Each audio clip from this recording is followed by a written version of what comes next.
Ayan, so isang mapagpalang hapon po sa ating lahat. Kamusta na po kayo? At last week po, pinag-aralan natin ang mga katangian ng mga Kristiyano na hindi mabibigo. Ngayon po, pag-aralan naman po natin ang 4 na lihim o sekreto ng patuloy na biyaya. Pero bago po iyon, tayo munang lahat ay yumuko at manalangin. Panginoon naming Diyos na makapangyarihan sa lahat, patuloy na ina-appreciate ka namin sa hapong ito at hayaan mo o Diyos na sa aming pag-aaral ng iyong mga salita, bigyan mo kami ng karunungan, banal na spirito ng sa gayon, patuloy naming maunawaan, makuha, matanggap, matutunan, Panginoon, ang mga bagay na nais mo ituro sa amin sa hapong ito. Itatas ka namin, Panginoon, sa aming pag-aaral na ito, O Diyos, ikaw ang makita, ikaw ang magsalita. At bigyan mo kami ng kaalaman na nagmumura sa iyo, O Diyos, ang sa gayon patuloy namin na maisapamuhay ang mga bagay na aming pag-aaralan, Panginoon. Salamat, Ama. Pinupuri ka namin, Panginoon, sa pangalan ni Jesus. Amen. Ayan po, so magandang hapon po ulit sa bawat isa. Kung kayo po ay may mga Biblia, hinihiling ko na may pagbukasan po kayo sa akin. Dito po sa aklat po ng Galatia, chapter 5, verse 5. Okay. So, ang sabi po dito, ngunit umaasa kami na sa pamamagitan ng Espiritu ng Diyos, ay aariin kaming matuwid sa pamamagitan ng pananampalataya. Dito po sa Galatia, chapter 5, verse 16 to 26, makipagtiyagaan lang po kayong makipagbukasan po sa akin. Sabi niya po dito, ito ang sinasabi ko sa inyo, ang Espiritu ang gawin ninyong patnubay sa inyong buhay at huwag ninyong sundin ang pita ng laman. Okay, at sabi niya dito sa verse 17, sapagkat ang mga pita ng laman ay laban sa mga ninanasa ng Espiritu at ang mga ninanasa ng Espiritu ay laban sa pita ng laman. Magkalaban ang dalawang ito, kaya hindi ninyo magawa ang ibig ninyong gawin. Okay, so sa verse po na ito, tuturuan po tayo ng Panginoon na lumakad at mamuhay sa Espiritu. Sabi niya dito, yung topic natin ngayon, 4 secrets of continued grace. At ang number 1 po dito ay live and walk in the Spirit. Pamumuhay at paglakad sa Espiritu o ayon sa Espiritu. Alam niyo po, dito po sa pinag-aaralan natin ngayon, tinuturuan tayo ng Panginoon na mamuhay at lumakad sa tulong ng Espiritu. At bilang pong mga mananampalataya na nagnanais na mamuhay ng nakalulugod po sa Diyos, isa sa mga bagay na kailangan nating sanayin, isa sa mga bagay na kailangan nating sanayin sa ating buhay Kristiyano o sa ating pananampalataya ay ang mamuhay at lumakad sa Espiritu. Tayong mga mananampalataya ay namumuhay sa mundong ito na napapaligiran po tayo ng kasalanan. Pero tayo po na mga mananampalataya ay tinawag na mamuhay sa katuwiran ng Diyos. When we say katuwiran ng Diyos, ibig sabihin pamumuhay ayon sa salita ng Diyos. Ito po sa Galatia, mapapansin natin, sinasabi po sa atin ni Apostol Pablo na matatagpuan natin na ang laman ay laban sa Espiritu at ang Espiritu ay laban sa laman. Sa Griego po, ang ibig sabihin ng pita ay matigas na pagnanais o malakas na pagnanais. Ang katawan o ang laman ay may malakas na pagnanais na laban sa Espiritu at ang Espiritu, ang ating Espiritu ay may malakas naman na pagnanais laban sa laman. At ang pagsasagawa ng mga bagay na nakatutulong para palakasin ang ating mga spirito ay makakapagbigay sa atin ng kakayanan at kalakasan para mapaghari natin ang ating spirito laban sa laman. Alam niyo po, kung sasanayin po nating sumunod sa ating katawan o sa laman kaysa sa ating spirito, ito po ay magdudulot ng pagbagsak sa kasalanan.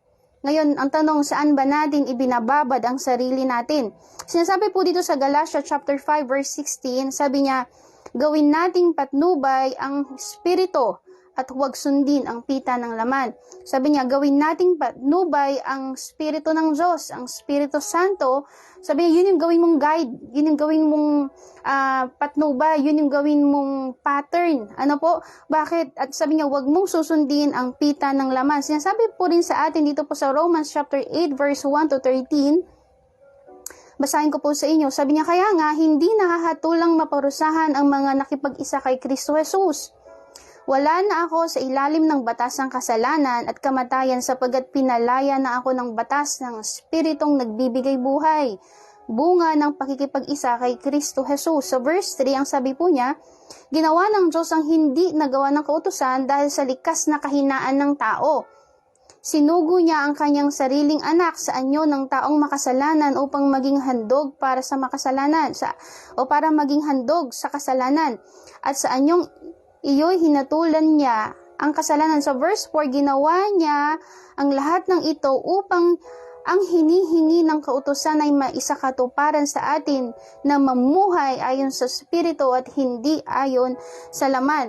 Dapat nandun po yung pagsasanay po nating mga Kristyano na mamuhay ayon sa sinasabi ng ating Espiritu, hindi sa sinasabi ng ating laman o ng ating pisikal na katawan. Ano po? Sabi niya po, ginawa ng Diyos ang hindi kayang gawin ng kautusan. Ano po? Ginawa niya ito upang ang hinihingi ng kautusan na maisakatuparan ng mga namumuhay ayon sa Espiritu, hindi ayon sa laman. Dito po sa Galatia chapter 5 verse 19 to 21, basahin ko po ulit sa inyo. Ano po, makipagtiyagaan po kayo sa aking magbasa. Ang sabi niyo sa verse 19, Okay, atras tayo sa verse 18. Ang sabi niya, kung kayo'y pinapatnubayan ng Espiritu, wala na kayo sa ilalim ng kautusan. At sabi niya sa verse 19, hindi maikakaila ang mga gawa ng laman, pangangalunya, karimari-marim na pamumuhay, kahalayan, pagsamba sa Diyos-Diyosan, pangkukulang, pagkapuot, pagkagalit, paninibugho, kasakiman, pagkakabaha-bahagi, pagkakampi-kampi, pagkainggit, paglalasing, walang taros na pagsasaya, at iba pang tulad nito. Binabalaan ko kayo tulad nung una, hindi tatanggapin sa kaharian ng Diyos ang gumagawa ng ganitong mga bagay. Okay, dito po sa Romans chapter 8, okay, so dito muna tayo sa 16 verse 16 to 26. Sinasabi po dito na ito yung mga sabi niya sa verse 19, hindi maikakaila yung gawa ng laman. Sabi ito binanggit niya isa-isa, in-specify ng salita ng Diyos itong mga gawa ng laman. Ang sabi niya, pangangalo niya, karimari-marim na pamumuhay, kahalayan at marami pa, no? Ginawang specific ng Diyos na ito yung mga gawa ng laman. At kung susundin natin ito, gagawin din natin ito at hindi tayo babase sa Espiritu ng Diyos, alam niyo po, babagsak tayo sa kasalanan. Magkakamali tayo, no? Babagsak tayo doon sa karamihan. Kaya nga, ang sinasabi po ng Galatia chapter 5 verse 16 sa atin, sabi niya, ang gawin ninyong patnubay, ang gawin po nating patnubay, ang Espiritu. Ano po? At dito po, no, ang Espiritu ang gawin ninyong gabay. Ang Espiritu ang gawin ninyong patnubay. Paano? Okay, kailangan muna nating maunawaan na tayo ay ginagabayan ng Espiritu ng Diyos. At tayo po ay ginagabay ng Espiritu ng Diyos. Ano po? Bago tayo makapamuhay at makalakad ayon sa Espiritu. Okay, may bagay tayong maunawaan bago tayo makapamuhay sa Espiritu. Kailangan nating maintindihan na tayo po ay isang Espiritu na merong kaluluwa na nakatira sa katawan. Ulitin ko po, tayo po, no, ay isang Espiritong nilalang na merong kaluluwa na nakatira sa katawan. At ang katawan po, ang nature po ng katawan ay sinful. Okay, ang nature niyan ay kasalanan. At kaya dito po, no, kaya gagawin niya ang mga bagay na nakasanayan niya kahit na mali yan. Bakit? Yan yung nature ng laman Ano po? At itong laman na ito, itong katawan na to ay merong strong desire na gawin ang kasalanan. Meron itong desire na gawin ang mali dahil yan yung nature niya, mahina. Ano po? Kaya kung gagabayan tayo ng Diyos, hindi niya tayo gagabayan sa pamamagitan ng laman o ng katawan. At sabi ko kayo na tayo ay isang spiritong nilalang na merong kaluluwa na nakatira sa katawan. Hindi tayo igagay ng Diyos sa pamamagitan ng katawan o ng laman. Ano po? At sa ating kaluluwa, ito po ay composed ng ating mind, will, and emotions. Ito yung binabago ng Diyos araw-araw. Kailangan na mapalitan ang laman ng isip natin, ng desires natin, ng emotions natin sa pamamagitan ng salita ng Diyos. Ibig sabihin, dapat itong soul natin ay submitted sa salita ng Diyos. Ano po, kung tayo po ay puno ng salita ng Diyos, ang soul natin ay binabago ng Diyos araw-araw. Ang ating pag-iisip, kapag ito po ay pinasailalim natin sa salita ng Diyos, hindi tayo, kapag ito po ay pinailalim natin sa salita ng Diyos, tayo po ay binabago nito araw-araw. At hindi tayo ginagabayan ng Diyos sa pamamagitan ng ating emosyon. Kunwari, naramdaman natin na galit tayo, hindi natin pwedeng sabihin na, si Lord ang nagpagalit sa akin eh. Wala pong ganun. Bakit hindi tayo ginagabayan ng Diyos sa pamamagitan ng ating pakiramdam? Kunwari, naiinis tayo, pakiramdam yan eh, emosyon yan eh, hindi tayo gagabayan ng Diyos sa pamamagitan ng pakiramdam natin at ng emosyon natin. Kaya kung ito po yung gagawin nating gabay, magkakamali po tayo. Kaya nga, ang sabi po ng Biblia, tayo ay ginagabayan ng Espiritu ng Diyos sa pamamagitan ng ating Espiritu. Bakit? Yan po kasi yung galing sa Diyos. Yan ang ilawan ng Diyos. At kung merong liliwanagan ng Diyos, ito ay walang iba kundi yung Espiritu niya. At ang Espiritu po ng Diyos ay nakatira sa Espiritu natin. At kung magkakaroon tayo ng kasanayan, alam niyo po, ang Espiritu ng tao ay pwedeng ma-educate sa pamamagitan ng salita ng Diyos. Pwede itong mapalakas. Sa pamamagitan ng salita ng Diyos, ito po ay napapalakas natin kapag pinapractice natin gawin yung mga bagay na nakakatulong para lumakas ang ating spirito. Kaya nga po, kung palalakasin po natin ang ating spirito, madali po nating maririnig o makukuha ang gabay ng Diyos sa bawat isa sa atin. Kung tayo po ay puno ng Word of God, yan po ang isa sa mga nakakatulong para ang ating spirito ay lumakas at nang sa gayon, tayo po ay magabayan niya sa pamamagitan ng kanyang mga salita. Lumalakad ka at namumuhay sa spirito sa pamamagitan ng pagsunod natin sa udyok ng spirito na inuutusan ng Espiritu Santo. Okay, so tayo po ay lumalakad dapat at namumuhay sa pamamagitan ng alin?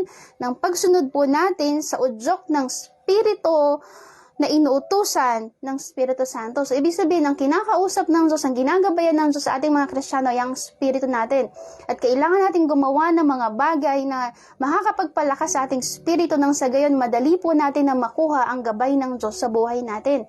Kung tayo po ay tamad manalangin, kung tayo po ay tamad na magbasa ng Biblia, kung tamad tayong mag-meditate, kung tamad tayong mag-fasting, kung tamad tayong magsimba, kung tamad tayong mag-worship, alam niyo po, babagsak tayo sa mali.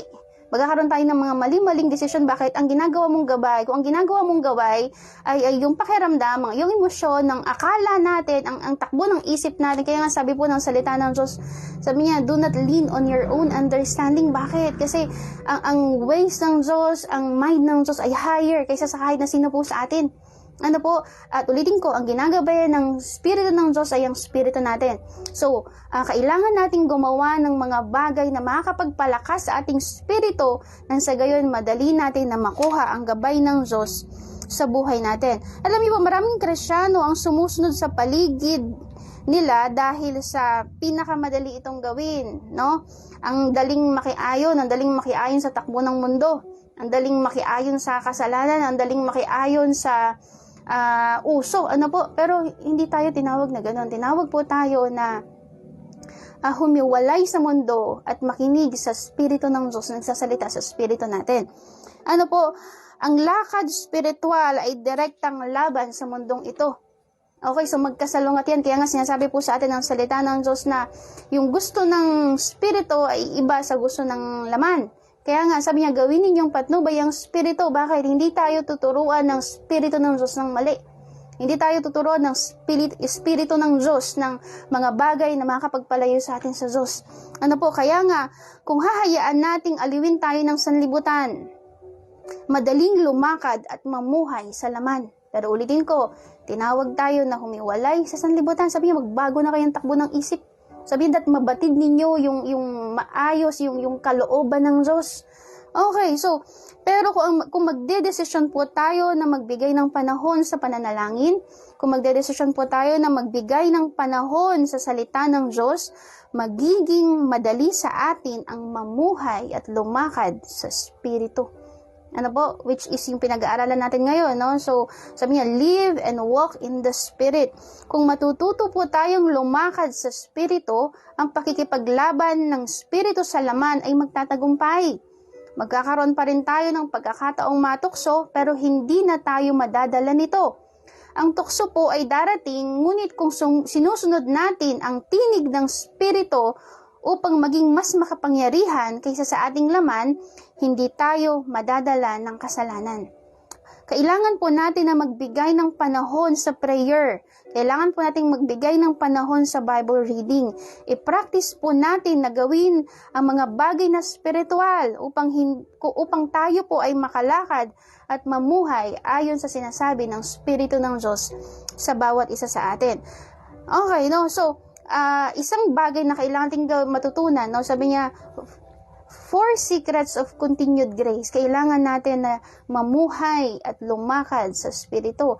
Madali po nating makukuha ang gabay ng Diyos sa buhay natin kung tayo po ay maglalaan ng panahon na palakasin at palaguin ang ating mga relasyon sa Diyos, ang ating Espiritu. Nang sa gayon, mas madali po natin na makuha ang sinasabi ng Espiritu ng Diyos sa buhay natin. Naalala ko po dito yung isang kwento ng isang binata.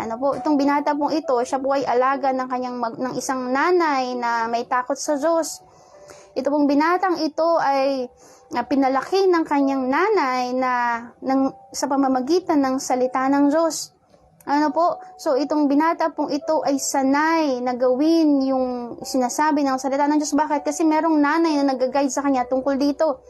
Ngayon, alam niyo po, dumating po yung panahon na ito pong binata na ito ay nagkaroon ng gusto o nagkagusto siya sa isang babae na makamundo.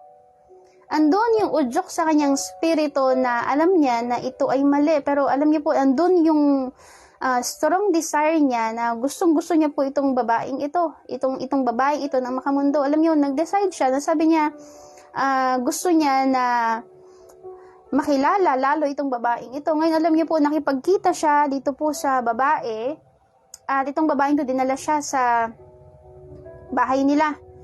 Dinala ng babae yung binatang ito sa bahay nila at pinakilala niya sa kanyang magulang. At alam niyo po, nakita nitong lalaki na magkaiba sila ng uri ng pamumuhay nitong babae na kanyang nagugustuhan. At nung time po na siya po ay pagpasok po niya sa bahay po ng babae, naramdaman niya na inuudyokan siya ng Espiritu Santo na merong warning, merong signal doon sa loob na kailangan mo tumigil, wag mo itutuloy yung plano mo para pong gano'n, po. So, ang nangyari po, nararamdaman niya po itong udyok ng Espiritu, wait lang po. Yan. So, nararamdaman po niya itong udyok ng Espiritu, pero medyo binabaliwala niya dahil sa kagustuhan niya po dito sa babaeng ito. Alam niyo po, ang ginawa po ng nanay, kinausap niya po itong binata at sabi niya, hinarapan niya po ng alak, hinarapan niya po ng sigarilyo, hinarapan niya po ng baraha, at sabi niya, subukan mo. Bakit? Kasi alam nitong nanay ng babae na ito pong lalaking ito ay maka-Diyos. Lumaki siya ng may takot sa Diyos. Pero doon sa loob niya, naiisip niya, sabi niya, kapag nalaman ito ng nanay ko, matutuwa kaya siya. Alam niyo, nakita niya yung alak at sabi niya, kapag trinay ko kaya itong alak na to, matutuwa kaya yung nanay ko. Bakit? Kasi ito pong binatang ito, gusto niya na mabigyan ng kagalakan yung nanay niya. Gusto niya mamuhay na ayon sa gusto ng nanay niya. Gusto niya na mapasaya niya yung nanay niya. At sabi niya sa kanyang sarili, kung susubukan ko itong mga to, matutuwa kaya, mapapasaya ko kayong nanay ko. At alam niya doon sa loob niya na hindi. So, ano ang kanyang ginawa? Alam niyo po, sabi ng nanay, subukan mo. Pero nandun sa loob niya na may nagsisignal sa kanya na hindi niya dapat ito gawin. At naalala niya, na sabi niya, kapag ginawa ko ito, masasaktan ko yung nanay ko. Kapag ginawa ko ito, madudurog ko ang puso ng nanay ko. At sabi niya, bukod dito, naalala niya, sabi niya, hindi lang ang nanay ko ang masasaktan ko, kundi ang banal na spirito. At ang sabi niya, ang banal na spirito na walang ibang ginawa na kundi samahan ako ang tapat na kaibigan. Alam niyo po, sabi niya, masasaktan ko ang banal na spirito. At ayoko na masaktan ko ang Holy Spirit. Sabi niya, alam ng Holy Spirit ang lahat ng ginagawa ko, lahat ng iniisip ko. Sabi niya, at hindi ko magagawa na masaktan ng Espiritu Santo, ang palaging nandyan para sa akin at ang aking matalik na kaibigan. Kaya alam niyo po, buo na dun sa loob niya na, alam niyo, tinanggihan niya yung nanay ng babae at nagpaalam na siyang umalis. Alam niyo po, kung tayo po ay mamumuhay sa laman, kung tayo po ay mamumuhay sa udyok ng laman sa ating buhay, masasaktan natin ang Espiritu Santo. Ang Espiritu Santo na gumagabay sa atin sa mga daan na dapat nating tahakin, ang Espiritu Santo na laging nandyan para turuan at tulungan tayo sa ating kahinaan.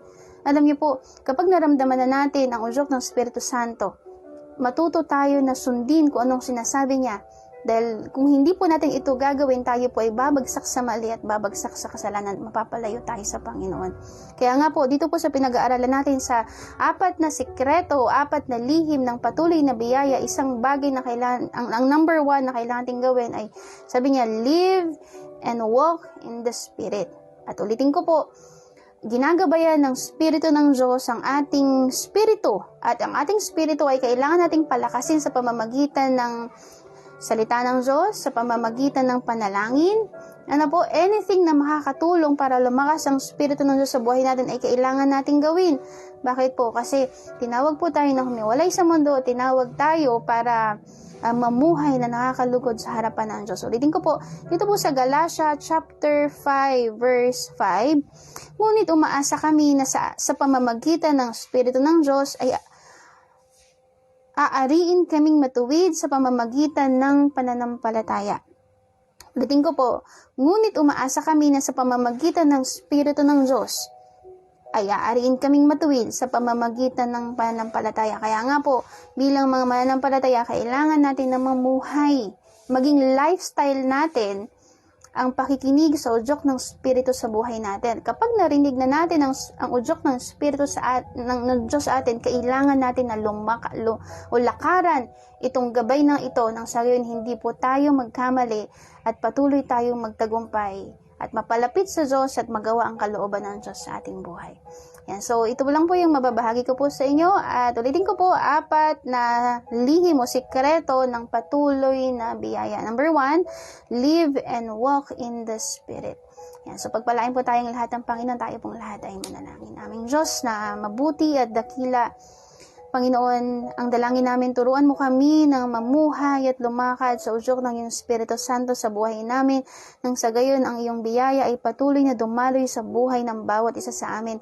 Turuan mo kami na anumang mga bagay na aming napakinggan, na aming narinig ay aming maisapamuhay, nang sa gayon patuloy kaming mamuhay na nakakalugod sa iyo, Panginoon. Holy Spirit, hayaan mo, O Diyos, na patuloy na ang bawat isa sa amin ay gabayan mo, nang sa gayon patuloy naming marakaran ang iyong kalooban sa aming buhay. Tinataas ka namin, pinupuri ka namin, at sa iyo lang lahat ng pasasalamat at papuri. Ito po aming panalangin sa pangalan ni Jesus. Amen. So pagpalain po tayong lahat ng Panginoon.